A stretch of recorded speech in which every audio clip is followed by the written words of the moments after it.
ప్రేక్షకులందరికీ నమస్కారం. ఈరోజు మన స్టూడియోలో ప్రముఖ ఆధ్యాత్మికవేత్త, ఆస్ట్రాలజర్ రవిశంకర్ శర్మ గారు ఉన్నారు. గురువుగారితో మాట్లాడదాం. నమస్కారం గురుగారు. నమస్తే అండి. మే 14 నుంచి జూన్ 1, 2026 వరకు కూడా గురుగ్రహ సంచారం జరుగుతుంది.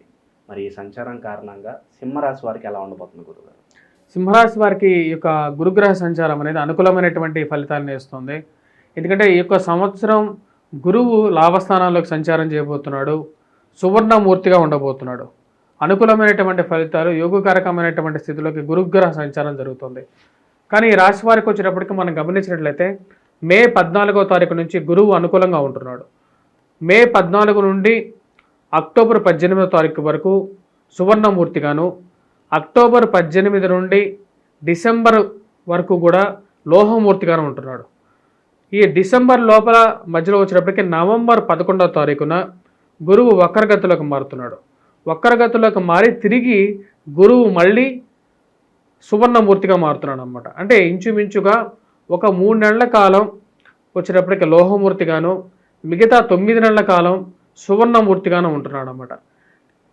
గురువు ఎప్పుడైతే సువర్ణమూర్తిగా అంటే 9 నెలల కాలం సువర్ణమూర్తిగా ఉంటున్నటువంటి గురువు పూర్తి అనుకూలమైనటువంటి ఫలితాలను ఇవ్వగలుగుతాడు. ఉద్యోగ ప్రయత్న సంబంధితమైన వ్యవహారాల్లో అనుకూలతని, మంచి స్నేహితుల్ని ఇవ్వగలుగుతాడు, మంచి బంధువుల యొక్క అనుకూలతను ఇవ్వగలుగుతాడు, బంధువుల యొక్క మానసిక స్థితిలో యొక్క మార్పుని తీసుకురావస్తాడు. మనం బంధువులు అంటే మాట్లాడేటువంటి వారు మన ముందు ఒక విధంగా మాట్లాడతారు, వెనకాల ఒక విధంగా మాట్లాడతారు అని చెప్పి అనుకుంటూ ఉంటాం. వారిలో ఒక మార్పును తీసుకొస్తాడు అన్నమాట. వారు చేసేటువంటి మీకు కష్టాన్ని చేయాలనుకున్నా సరే కొంచెం పాజిటివ్గా మంచిది చేసే విధంగా వాళ్ళ మనస్సులో మంచిది తీసుకురాగలుగుతాడు. ఉద్యోగ రీత్యా, వ్యాపార రీత్యా అనుకూలమైనటువంటి ఫలితాన్ని ఇవ్వగలుగుతాడు. ఈ రాశిలో వారికి ముఖ్యంగా ఈ యొక్క సంవత్సరం ధైర్యాన్ని ఇవ్వగలుగుతాడు. మరియు అదేవిధంగా శత్రు సంబంధితమైన విషయాల్లో ఆరోగ్యపరంగా అనుకూలతను ఇవ్వగలుగుతాడు. ముఖ్యంగా వయోవృద్ధులు ఎవరైతే ఉంటారో ఆరోగ్య సమస్యలు, దీర్ఘకాలికమైనటువంటి ఆరోగ్య సమస్యలు ఎదుర్కొంటున్నారో వారికి అనుకూలమైనటువంటి ఫలితాలు ఇవ్వగలుగుతాడు. ఆరోగ్యంలో స్వస్థతను ఇవ్వగలుగుతాడు. వీటన్నిటితో పాటు జీవిత భాగస్వామి ఆరోగ్య సంబంధితమైన విషయాల్లో అనుకూలమైనటువంటి ఫలితాన్ని కూడా ఇవ్వగలుగుతాడు. ఉద్యోగపరంగా ముఖ్యంగా చెప్పాలంటే ఎవరైతే ప్రింట్ అండ్ ఎలక్ట్రానికల్ మీడియాలో ఉంటారో వారికి ప్రింట్ మీడియాలో ఉండేటువంటి వారికి ఎక్కువగా అనుకూలమైనటువంటి ఫలితాలు ఇస్తాడు. వివాహ ప్రయత్న సంబంధితమైన విషయాల్లో కూడా అనుకూలంగా ఉంటుంది. గురువు ఎప్పుడైతే అనుకూలమైనటువంటి స్థితిలో ఉంటాడో ఆ యొక్క సమయంలోనే వివాహం చేసుకోవాలి అనేది శాస్త్రం చెప్తుంది. కాబట్టి ఆ విధంగానే వివాహ ప్రయత్నాలు చేసుకుంటే మంచిది. కాకపోతే సింహరాశి వారికి అష్టమ శని ప్రభావం కూడా ఉంది. ఇంకో సంవత్సరం అష్టమ శని ప్రభావ రీత్యా ఆరోగ్య సంబంధితమైన విషయాలు కూడా ఉంటాయి. ఆరోగ్య సంబంధితమైన విషయాల్లో ముఖ్యంగా వచ్చినప్పటికీ ఎక్కువగా డిస్టెన్స్ ట్రావెల్ చేసేటప్పుడు జాగ్రత్తలు తీసుకోవాలి. ఎక్కువగా ఒకటే పనిగా ట్రావెలింగ్ చేసే వాళ్ళు జాగ్రత్తగా ఎక్కువగా ఉండాలి. మరియు అదేవిధంగా మానసిక చింత నుంచి ఎక్కువగా ఒకటే విషయం గురించి ఆలోచిస్తూ ఉండకుండా ఉంటే మంచిది అన్నమాట. ఈ రాశిలో ఉండేటువంటి వారు మనం గమనించినట్లయితే పుస్తక ముద్రణ రంగంలో ఉండేటువంటి వారు, గోల్డ్ బిజినెస్ చేసేటువంటి వారు, మరియు వాటితో పాటు ఈ యొక్క బుక్ స్టాల్స్ రన్ చేసేటువంటి వారు, హౌసింగ్ కన్స్ట్రక్షన్ చేసి అమ్మేటువంటి వారు, ప్లాట్స్ బిజినెస్ చేసేటువంటి వారు, ఫ్లాట్స్ బిజినెస్ చేసేటువంటి వారు వీరికి బాగా కలిసి వస్తుంది. ఎందుకంటే గురువు యొక్క అనుకూలమైనటువంటి స్థితి యోగకారకమైనటువంటి ఫలితాలు వస్తాయి. విద్యార్థులకు అనుకూలంగా ఉంటుంది ఈ సంవత్సరం. విద్యార్థులు విద్యా సంస్థల్లో పనిచేస్తున్నటువంటి వారు మంచి పేరు ప్రఖ్యాతులు సాధించడం జరుగుతుంది. ఇది మంచి అనుకూలమైనటువంటి గ్రహస్థితిగానే చెప్పచ్చు. గురువు యొక్క సంచారం ఈ రాశి వారికి పూర్తి అనుకూలమైనటువంటి ఫలితాలు వస్తుంది. అంటే ఇది ఏ విధంగా చెప్పచ్చు అంటే ఒక కష్టానికి కొంచెం సుఖాన్ని ఇవ్వగలుగుతుంది, ఉద్యోగపరంగా అనుకూలతను ఇవ్వగలుగుతుంది ఈ రాశిలో ఉండేటువంటి వారికి. సొంత ఇంటి కళ నెరవేరే అవకాశం ఎంతవరకు కనిపిస్తుంది గురుగారు? సొంత ఇంటి కళ అనేది నెరవేరుతుంది ఈ రాశిలో ఉండేటువంటి వారికి. కాకపోతే ఖర్చుతో కూడుకున్నటువంటి విషయంగా ఉంటుంది అన్నమాట. అంటే ఇల్లు కావాలంటే డబ్బు అనేది ఖర్చు అవుతుంది. అది కంపల్సరీగా ప్రతి ఒక్క మనిషికి తెలిసిందే. దాంతోపాటు కుటుంబ పోషణ భారం కూడా ఎక్కువగా ఉంటుంది ఈ సంవత్సరం ఈ రాశి వారికి. కుటుంబ పోషణ భారం అనేది అది పోషణ భారంగా భావిస్తే భారం, లేదు సుఖంగా భావిస్తే మన పిల్లలకి మన కుటుంబానికి ఖర్చు పెడుతున్నాం కదా అని చెప్పి ఎవరైనా భావిస్తే అది సుఖమే. సో సుఖంతో కూడుకున్నటువంటి ఒక కష్టంగానే ఇది చెప్పచ్చు. ఓకే.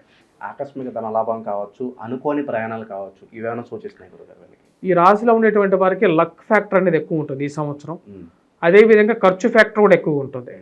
రెండు బ్యాలెన్స్గా మనం చెప్పాలంటే ఖర్చు ఎంతైతే ఉంటుందో దానికి తగినటువంటి లాభం కూడా ఉంటుంది అనమాట. ఈక్వల్గా రెండు ఫ్యాక్టర్స్ ఈక్వల్ అవుతాయి. ఓకే. సో కాబట్టి బంధువుల ద్వారా స్నేహితుల ద్వారా లక్ ఫ్యాక్టర్ కలిసి వస్తుంది అన్నమాట వీరికి. డెఫినెట్గా కలిసి వస్తుంది. అదేవిధంగా ఆకస్మిక ధన లాభంలో లక్కీ డ్రిప్స్ కానీ లక్కీ లాటరీస్ కానీ ఓకే. ఇలాంటివి తగలటం, ఇలాంటివి కొన్ని అనుకోకుండా అన్ఎక్స్పెక్టెడ్గా చిట్టు ఎత్తడం, ఆ చిట్టు ఎవరి పాడకపోవటం, అలా కొంచెం డబ్బు కలిసి రావటం, లేకపోతే తండ్రి తరపు నుంచి కానీ ఏదైనా ఒక బెనిఫిట్స్ గిఫ్టెడ్ మనీ రావటం, అలాంటివి ఎప్పుడో ఇరుక్కుపోయినటువంటి డబ్బు ఈ యొక్క సంవత్సరంలో రావటం అనేది ఒక మంచి ఫ్యాక్టర్ అన్నమాట. ఈ యొక్క సంవత్సరంలో వీళ్ళకి బ్యాడ్ పీరియడ్ కూడా ఉంది. అదే ఇందాక చెప్పిన విధంగానే గురుగ్రహ సంచారంలో బ్యాడ్ పీరియడ్ చెప్పాలంటే అక్టోబర్ టు డిసెంబర్. ఎందుకంటే ఆ టైంలో గురువు లోహమూర్తిగా మారుతున్నాడు. అదేవిధంగా అష్టమ శని ప్రభావం కూడా ఉంది. రాహుకేతువుల్లో కూడా మార్పు ఉంది. వీటన్ని సిచ్యువేషన్స్ అనేవి ఈ రాశి వారికి కొన్ని కష్టాన్ని కూడా తెస్తున్నాయి. అక్టోబర్, నవంబర్, డిసెంబర్ ఈ 3 monthsలో వచ్చేటప్పటికి సుఖము తగ్గిపోతుంది. ఎందుకంటే గురువు సువర్ణమూర్తిగా ఉన్నటువంటి గురువు లోహమూర్తిగా అంటే తన యొక్క పవర్ తగ్గించేసేసి దాని తర్వాత అదే టైంకి ఆకన్నా ముందు కష్టకాలకమైనటువంటి గ్రహస్థితి కూడా ఆ 3 months ఎఫెక్ట్ చేస్తుంది. ఓకే. ఇక రెమెడీస్ విషయానికి వస్తే ఎలాంటి రెమెడీస్ చేసుకుంటే బాగుంటుంది గురుగారు? ఈ సంవత్సరంలో ఈ రాశి వారు మెయిన్గా అక్టోబర్, నవంబర్, డిసెంబర్లో అయితే మటుకు వటవృక్షం చుట్టూరు ప్రదక్షిణ చేయాలి. మేధ దక్షిణామూర్తి శ్లోకాన్ని పఠించాలి. వీటన్నిటితో పాటు ఈ సంవత్సరం ఈ రాశి వారు వెంకటేశ్వర స్వామి దేవాలయ దర్శనం చేసుకోవాలి. శనివారం పూట నాన్ వెజ్ మానేయటం మంచిది. దాంతోపాటు రాహుకేతువుల యొక్క పరిహారం కూడా చేసుకోవాలి. దుర్గాదేవిని పూజించడం, దుర్గాదేవిని రెడ్ కలర్ డ్రెస్కి బుధవారం పూట ధరించడం, కుంకుమ బొట్టు బాగా పెట్టుకోవాలి. దాంతోపాటు మెయిన్గా ఫైనాన్షియల్ ఇన్స్టెబిలిటీ నుంచి తక్కువ చేసుకోవడానికి దుర్వారా ఖర్చు తగ్గించుకోవాలి. దాంతోపాటు వీరు ముఖ్యంగా వినాయకుడిని పూజించినట్లయితే సానుకూలంగా ఉంటుంది ఈ సంవత్సరం. విశేషంగా ఉన్న దానాలు కూడా చేసుకుంటే బాగుంటుందా గురుగారు? తప్పకుండా దానం చేయటం వల్ల మానసిక ప్రశాంతత అనేది ఉంటుంది. మనల్ని మోసేటువంటి పాప ఫలితం అనేది తగ్గుతుంది. మనకు పాప ఫలితం అనేది దేని ద్వారా వస్తుంది అంటే డబ్బు ద్వారానే వస్తుంది అన్నమాట. ఆ పాప ఫలితం తగ్గాలి అంటే దానం అంటే మనలో ఉన్నటువంటి పాపాన్ని కొంచెం వేరే వాళ్ళకి కూడా పంచిపెడుతున్నాం. ఇక్కడ ఇండైరెక్ట్గా చెప్పాలంటే అదే అన్నమాట. ఆ పాప ఫలితం పొందాలి అంటే పాప ఫలితం వేరే వాళ్ళకి పంచాలంటే దాన రూపాన్ని వస్తు రూపేనా ఇవ్వాలి. అంటే కంబలి దానం ఇవ్వడం కానీ, బ్లాక్ కలర్ డ్రెస్ కానీ దానం ఇవ్వడం కానీ, ఇంట్లో ఉండేటువంటి తుక్కు దానం కానీ, ఏదైనా టెంపుల్కి దానం ఇవ్వడం కానీ, ఇవన్నీ మంచి పరిణామాలే. ధన రూపేణైనా ఇవ్వచ్చు, లేకుంటే వస్తు రూపేణైనా ఇవ్వచ్చు. ఏది ఇవ్వగలిగితే ఇలాంటి కుంకుమ ఉంటుంది కదా, కుంకుమ ప్యాకెట్ కానీ ఇవి కొని ఏదైనా సరే అమ్మవారి దేవాలయంలో దానం చేస్తే మంచిది. ఓకే. చాలా బాగా వివరించారు గురుగారు. ధన్యవాదాలు.